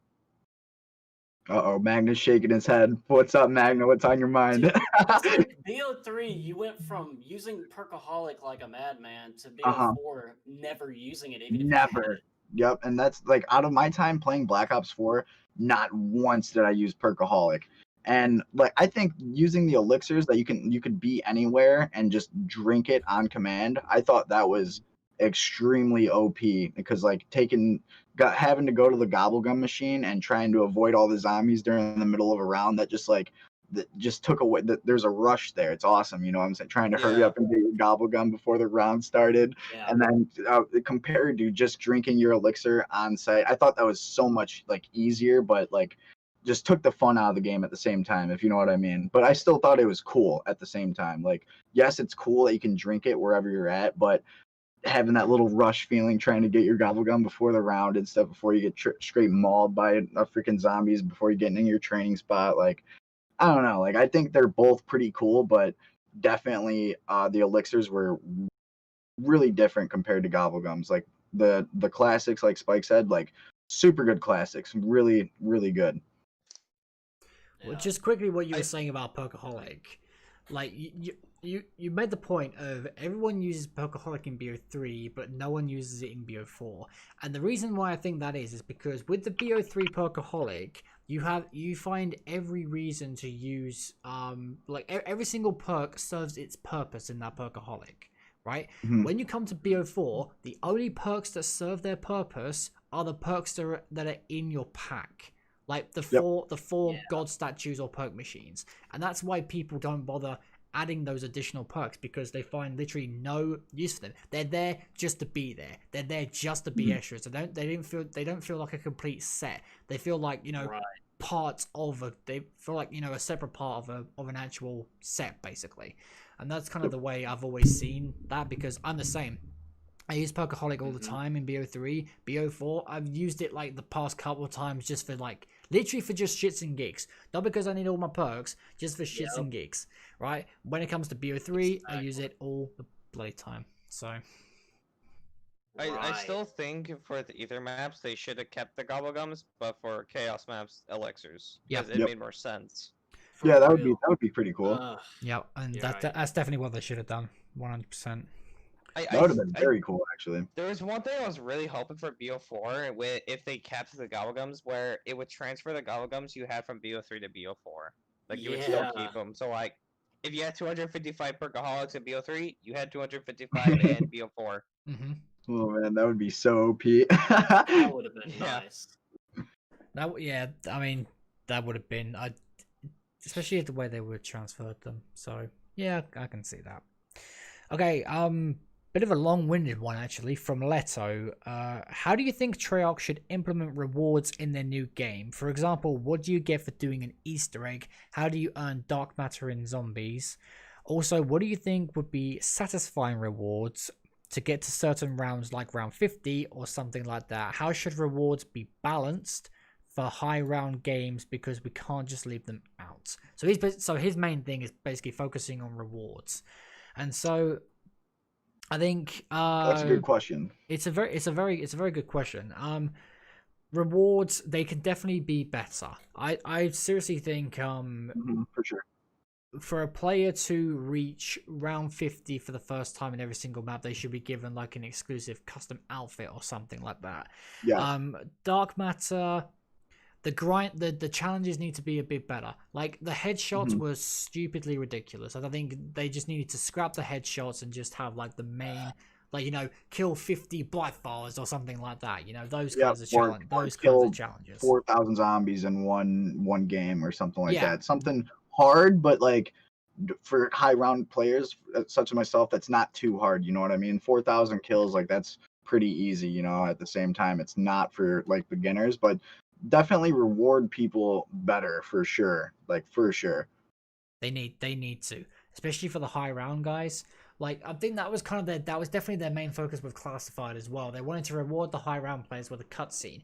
Well, the high round players at this point are requiring more than just a cutscene. Like, say you get to around 150, like maybe you get to around 150 and you unlock an exclusive weapon that you cannot unlock anywhere else in the game. Right? Yeah, that would be badass. How freaking sick would that be? That would get something for players to work towards properly, or for real. or maybe like Get you excited get about to it. maybe the next DLC comes around and you get to around 100 in that map, and you unlock an exclusive perk just for that map. That'd be sick. Like, you go into a random lobby and someone's just like, "Oh, how'd you get that, man?" Like that's just like that's a sick feeling. That's a sick. You know, like, yes, it's kind of selfish, like having something that someone else doesn't have on the game, but it's like cool to like help those new players get that, you know what I mean? And that's why like I like doing high rounds. I like helping other people get to high rounds that they haven't gotten to before, you know? Yeah. And I think and like going to high rounds like that, or like even doing Easter eggs, I 100% think you should get rewarded better. Like, Carl, what about you? How do you think rewards should be done in this new game? Yeah, because I'm on the same lines. Like, something that's unique that you can, like you said, in a way, kind of show off, or but like in a good way, hopefully, right.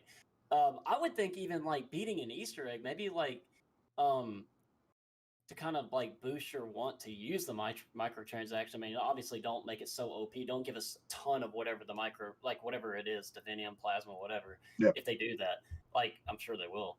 But like, give us like a good amount. You know, I mean, Black Ops 4, it's like they said, like Divinium was so nice. You hit one vat, you get one gobble gum. You hit two vat, you get two. You hit three, or even one, you could possibly get three or even two. You know what I'm saying? With Plasma, it's like they just totally ripped you off. There was no incentive to buy the COD points for the Plasma. And then even if you got a certain amount of Plasma in one game, it would only be enough to probably hit like 175 if you wanted, the 3 elixirs and a talisman if you wanted that. Yeah. Or, but it just wasn't worth it. And so that's why Tungsten Tripler is so good in VO4. Right. And then why it's so rare to find it in the menu. Exactly. I think they should bring something closer, like to Divinium system and Dr. Monty's factory, and then maybe reward us with a little bit more of that, whatever we use to get whatever it is, that we can use in the game. I think that'd be cool. Like, I just found Plasma so unbalanced. Like, the only time you felt like you were earning it was on double Nebulium, okay? But with Divinium, you felt like you were getting actual double when it was double Divinium. Like, that's where they went wrong, in my opinion. Like, that's 100% where they went wrong. Like, they should not have changed how you earned, like, the stuff to actually get your elixirs / gobblegums. They shouldn't have changed it. Yeah, because you could receive like 4 Divinium in a game, and that was worth way more than earning 75 in a game of VO4. Yep. Exactly. Yep. It could be really big. That's just depending on your hits. Yeah, it's all about luck with that for sure. And right, either way, it's all luck. Yeah. But yeah, that was what was his name for that question? That was Leto. That was a good question, my man. I think for rewards we shouldn't. I don't find a reason to ever go for character customization, because it's an FPS. We're in first person all the time. Right. We're never gonna see our character in solo. But even then in co-op, unless they had like a third gonna be times. Like from MW2, they had the third person game mode. Unless it probably won't ever happen. Unless they had that, then I totally would agree on character customization. But that will probably never happen. Yeah. But how often when you how often do you guys play public match just to show off something? Never. Right. Like custom, like public zombies, you mean? Yeah, public zombies. I do public zombies a decent amount just to help players, because on Black Ops 3 I'm still running into people that are not even first prestige, you know, and people, I'm always getting messages like help them with high rounds. So like I kind of would agree with like the character customization, but I don't care at the same time because I'm never going to see it myself. Only other people will. So but the main thing that where I do public matches is just to basically help people, and that's literally it. Yeah, I think we're very, very limited for kind of customization and like what kind of rewards we can get. The best rewards we can realistically get is just weapon camos and calling cards. That's the best we can get. Exactly. Like, we're so limited with like cool shit that we can have. But there's still a lot that we could do with that stuff as well. Like for example, on Destiny 2, you can get emblems that have stat trackers. If, for example, there's some that have these stat tracker raids, and you can see how many raids someone has done. That is actually interesting. Yeah, like it shows off like how skilled this person is and how much time they put into this game to do these raids and like and all the loot they have from it. Yep. So maybe something similar with that in calling cards for the next game, where it can show like a zombies calling card that you earn from completing your first Easter egg in that game, right? And then it tracks how many zombie Easter eggs you've done in total in that game. To be dope. Yeah, that's actually sounds about right though. So I think for Dark Matter grind as well too is just completely remove headshots. Fuck that shit. Yep, get rid of them. That whole style is so stale at this point. Like that literally dates back to COD 4. That is so fucking old. We're over it. Get rid of it. I think with zombies it needs to be simple because realistically there's just not like, for example, in BO4, even getting past the headshots, it's still an absolute grind, especially wall weapons for no apparent reason. It's no one wants to be doing freaking, I don't know, 3,200 headshots with an Essex. Who wants to sit through that pain? Seriously. No one. That's who. And that there's only so many rounds that you can use the Essex for before upgrading it. Like, and by round 10, it's taken freaking 5 headshots, like 5 shots to the head just to get that headshot. It's utterly ridiculous, dude. Seriously. It's so bad. That definitely like exactly like Spike said, it's old. And like I'm always the one for nostalgia, but for like challenges like that, dude, get rid of it. Let's do something else. I think simply we just need to. I think the challenge should just simply be 500 kills per gun. You get gold. Yeah, that'd be good. Something simple as that. Someone easily can get it. Like, yeah, 500 isn't really that much. Like, that's definitely achievable with a certain type of gun in one game. But yeah, it's definitely like for like the Essex 3,200, dude. That's actually impossible. Yeah, literally impossible. Let me use the gun till round 7 every game and back out. Unless you are physically wanting to do the grind, there's no way you want to sit through it. Yeah, absolutely not. It's not satisfying at all. No, it isn't. It completely isn't. Like I always wanted to go for Dark Matter in BO4, but the fucking Essex and the VKM, no, there's no point.